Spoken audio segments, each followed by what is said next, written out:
हम कर रहे थे चैप्टर वाक्य। तो हम वाक्य पढ़ चुके हैं, वाक्य क्या होता है और इसके कितने भेद हैं, वर्गीकरण किस आधार पर किया जाता है। तो वाक्य अब हम पढ़ने वाले हैं उपवाक्य। ठीक है, क्या पढ़ेंगे? उपवाक्य। तो उपवाक्य क्या होते हैं? जब किसी वाक्य में जो छोटे छोटे वाक्य होते हैं ना, तो वो क्या कहलाते हैं? उपवाक्य कहलाते हैं।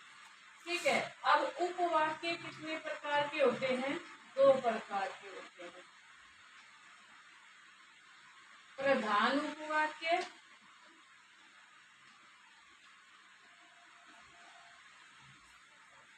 और आश्रित उपवाक्य।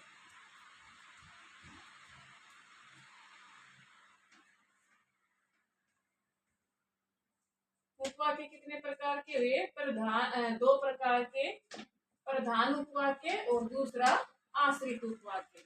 अब यहाँ तक तो ठीक है। क्या है, हमें वाक्य क्या पहचानना पड़ेगा बेटा? एग्जाम में किस प्रकार से आते हैं कि आपको है ना, जो वाक्य दे दिया गया उसमें आपको क्या छांटने हैं? वाक्य, उपवाक्य छांटने, उपवाक्य। ठीक है, अब ये तो हम छांट देंगे कि प्रधान उपवाक्य और आश्रित उपवाक्य। ठीक है, अब जो है आश्रित उपवाक्य के भी भेद होते हैं। ठीक है, आश्रित उपवाक्य के भी भेद होते हैं। कितने भेद होते हैं? 3 भेद होते हैं। देखो, 3 भेद होते हैं आश्रित उपवाक्य के। संज्ञा आश्रित उपवाक्य,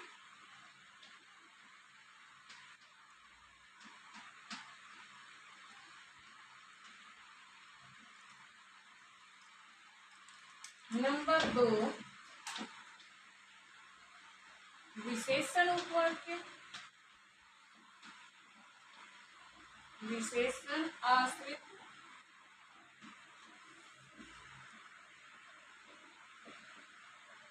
उपवाक्य, और तीसरा होता है क्रिया विशेषण आश्रित उपवाक्य।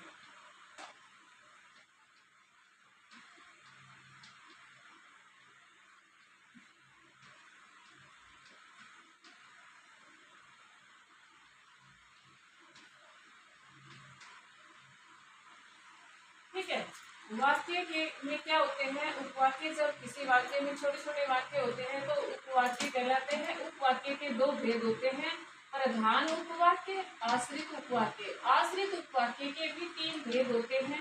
पहला है आश्रित उपवाक्य, दूसरा क्रिया विशेषण आश्रित उपवाक्य और तीसरा है क्रिया विशेषण आश्रित उपवाक्य। ठीक है, अब संज्ञा आश्रित उपवाक्य क्या कहलाता है? क्या होता है बेटा? देखो, छांटने होते हैं आपने इसमें वाक्य में कि किस प्रकार का भेद है, कौन सा भेद है। तो उसको हम कैसे रटने से नहीं आएंगे बेटा, क्या करना होगा? एक तरीके से हमें समझना होगा, एक तरीके से हमें करना होगा। पीछे मैंने आपको संयुक्त वाक्य में और उसमें ये बताया था, तब आपको बताया था कि जो की से शुरू होते हैं ना, तो क्या होता है? वो संज्ञा आश्रित उपवाक्य होता है। क्या होता है? की से शुरू होने वाला संज्ञा आश्रित उपवाक्य। ठीक है, जैसे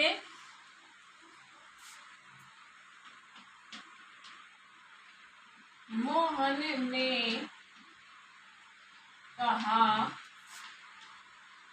कि कल का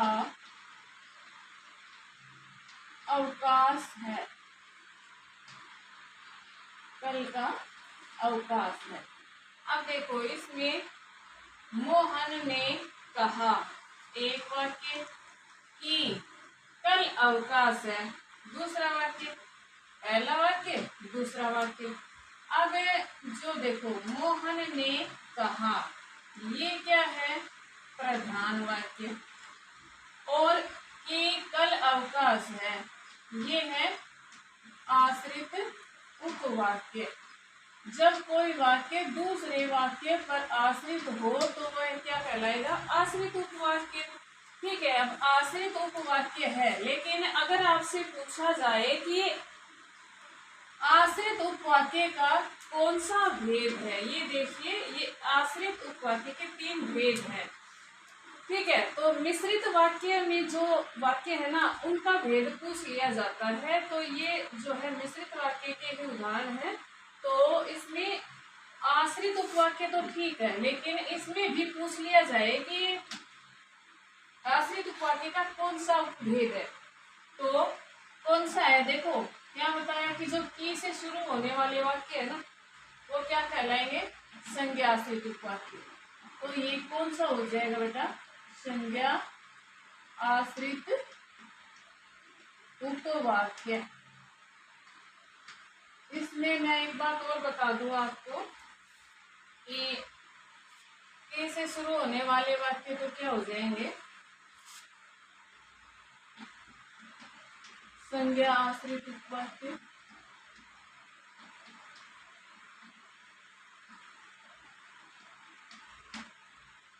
ठीक है, और इसके साथ ही यदि अगर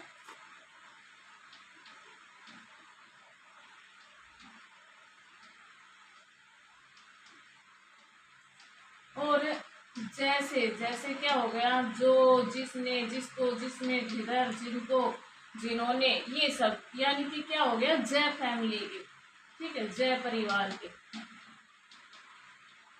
तो ये सारे होंगे वो क्या कहलाएंगे बेटा, किसमें चले जाएंगे, ये संयुक्त उसमें विशेषण और क्रिया विशेषण, इसमें दोनों आ जाएंगे जय फैमिली वाले। ठीक है, और ये आ जाएंगे दोनों उसमें विशेषण, विशेषण आश्रित उपवाक्य में। अब इस जय परिवार में से हम कुछ छांट लेंगे, कुछ एक शब्द हैं जो विशेषण आश्रित उपवाक्य में आएंगे और जो सारे बच गए वो सारे किसमें आ जाएंगे, क्रिया विशेषण में।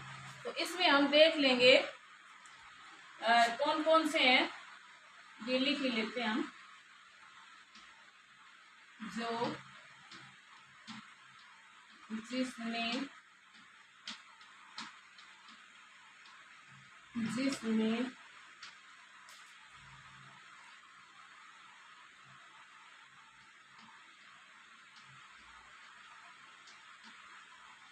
जिसको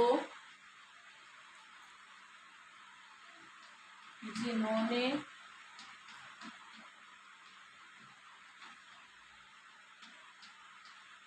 जिन्हें, तो ये अगर आ जाए ना तो ये तो रहेंगे विशेषण उपवाक्य में। ठीक है, जो एक रह गया जिस, ठीक है, जो जिस जिसने जिसमें जिसको जिनको जिसने और जिनके, जिसने और जिनके, ये जय परिवार के ये जो है ना शब्द ये तो आ जाएंगे विशेषण आश्रित उपवाक्य में, और जो जय परिवार के और जितने बच गए ना वो सारे किसमें आ जाएंगे, क्रिया विशेषण में। क्रिया विशेषण में जितने बच गए जय फैमिली के, ठीक है, जय फैमिली के जितने शब्द बच गए वो किसमें आ जाएंगे, क्रिया विशेषण, क्रिया विशेषण उपवाक्य में। ठीक है, चलो आगे और उदाहरण देखते हैं। अब देखो, अब उदाहरण से देखते हैं एक बार। मैंने कहा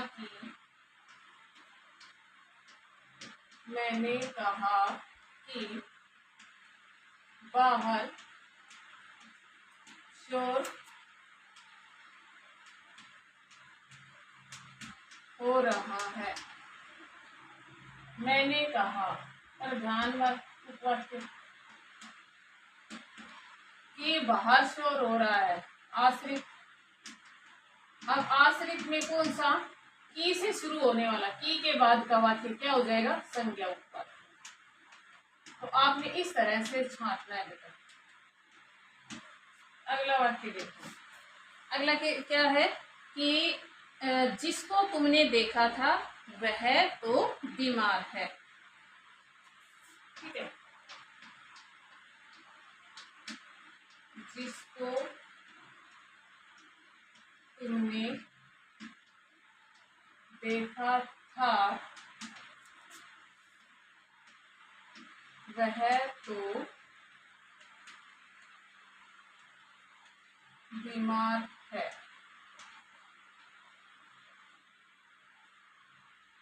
वह तो बीमार है। अब देखो किससे शुरू हो रहा है, जय परिवार से, जय फैमिली।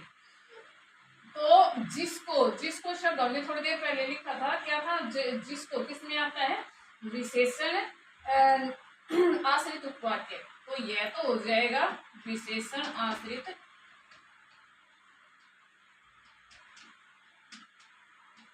उपवाक्य।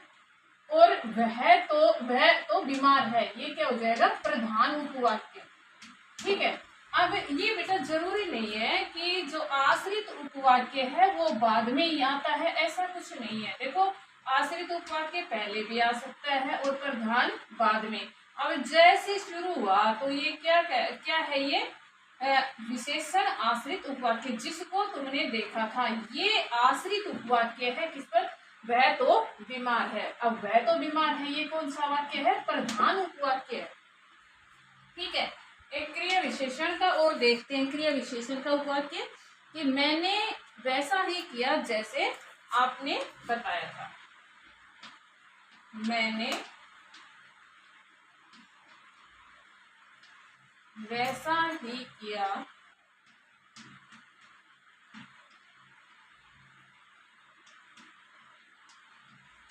जैसा आपने बताया था। देखो मैंने वैसा ही किया जैसा आपने बताया था। अब मैंने वैसा ही किया, प्रधान उपवाक्य। जैसा आपने बताया था, अब जैसा किसमें आता है बेटा, क्रिया विशेषण। मैंने जो विशेषण आश्रित उपवाक्य में आते हैं ना, वो वर्ड मैंने अलग से लिख दिए थे, नोट कर लेना। और जो बच गए वो सारे किसमें आएंगे, क्रिया विशेषण उपवाक्य। ठीक है।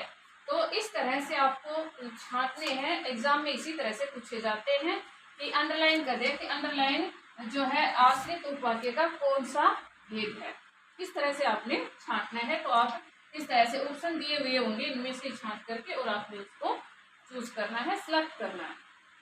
ठीक है। अब हम देखते हैं वाक्य परिवर्तन। वाक्य परिवर्तन भी आता है। ठीक है। तो वाक्य परिवर्तन और देख लेते हैं एक बार। अब देखिए, अब करते हैं वाक्य परिवर्तन। ये भी पेपर में आता है बेटा। तो एक बार हम वाक्य परिवर्तन और करके देख लेते हैं। देखो, मेरी सफेद गाय खेत में चल रही है। कौन सा वाक्य है ये, सरल वाक्य है। सरल वाक्य क्या पहचान है, क्रिया एक होगी। ठीक है। अब इसको हम बदलेंगे संयुक्त वाक्य में। इसमें बदलेंगे संयुक्त वाक्य में। क्या होगा, मेरी गाय सफेद है, मेरी गाय सफेद है और वह खेत में चर रही है। देखो, मेरी गाय सफेद है और वह खेत में चर रही है। दोनों ही वाक्य स्वतंत्र हैं और इस योजक शब्द द्वारा और के द्वारा जुड़े हुए हैं। ठीक है। तो कौन सा वाक्य है ये, संयुक्त वाक्य। संयुक्त वाक्य में क्या, योजक शब्द द्वारा दोनों स्वतंत्र वाक्य जुड़े हुए होते हैं। ठीक है। प्रधान वाक्य, ये आश्रित वाक्य। ठीक है। अब क्या है कि ये दोनों स्वतंत्र वाक्य। ठीक है, स्वतंत्र हैं और योजक शब्द के द्वारा जुड़े हुए हैं। योजक शब्द जैसे और, इसलिए, किंतु, परंतु, तो ये सब क्या है, योजक शब्द है और उसके द्वारा जो भी वाक्य जुड़े हुए होते हैं संयुक्त वाक्य होते हैं। और जब हमने सरल से या संयुक्त मिश्रित वाक्य से संयुक्त बनाने होते हैं तो भी हमने इन योजक शब्दों के द्वारा जोड़ने होते हैं। ठीक है। तो ये आपने कैसे करना है, सरल वाक्य से जो है संयुक्त वाक्य बनेगा और मिश्रित वाक्य भी। संयुक्त वाक्य से सरल वाक्य भी बनेगा और मिश्रित वाक्य भी। इसी तरह से मिश्रित वाक्य से सरल और संयुक्त। ठीक है। अब क्या है, अगला देखो, जो व्यक्ति परिश्रमी होते हैं वे अच्छे लगते हैं। ठीक है, जो व्यक्ति परिश्रमी होते हैं वे अच्छे लगते हैं। कौन सा वाक्य है ये? इसको हमने बदलना है सरल वाक्य में। ठीक है, कि जो व्यक्ति सरल होते हैं, परिश्रमी, तो परिश्रमी व्यक्ति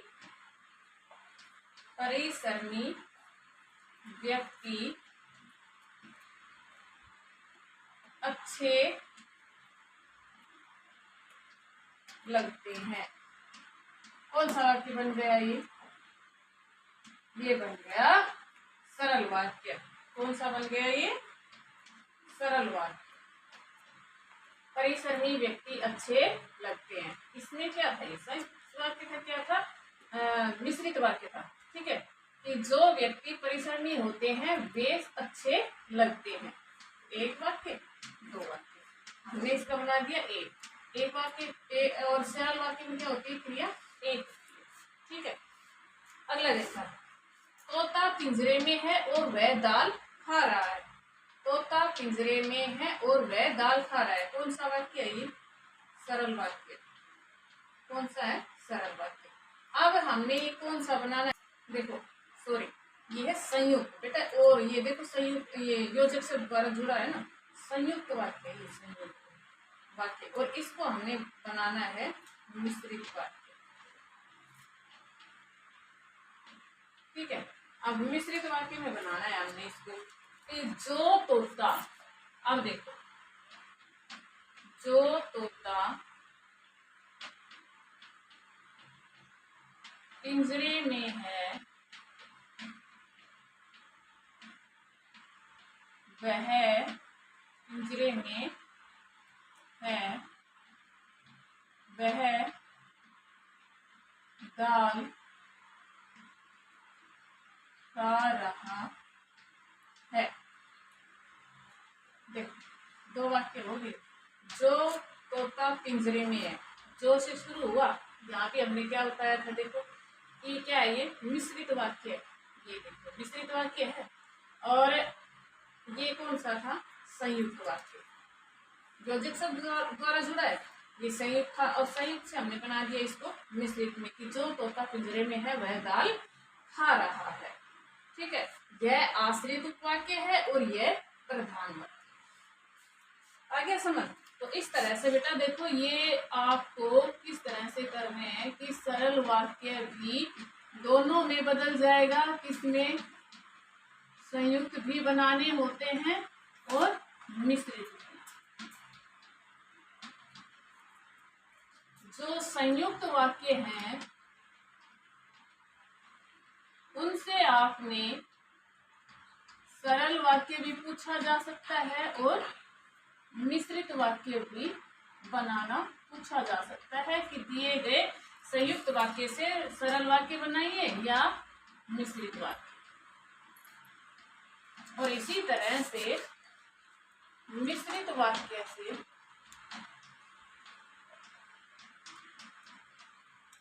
सरल वाक्य और संयुक्त वाक्य।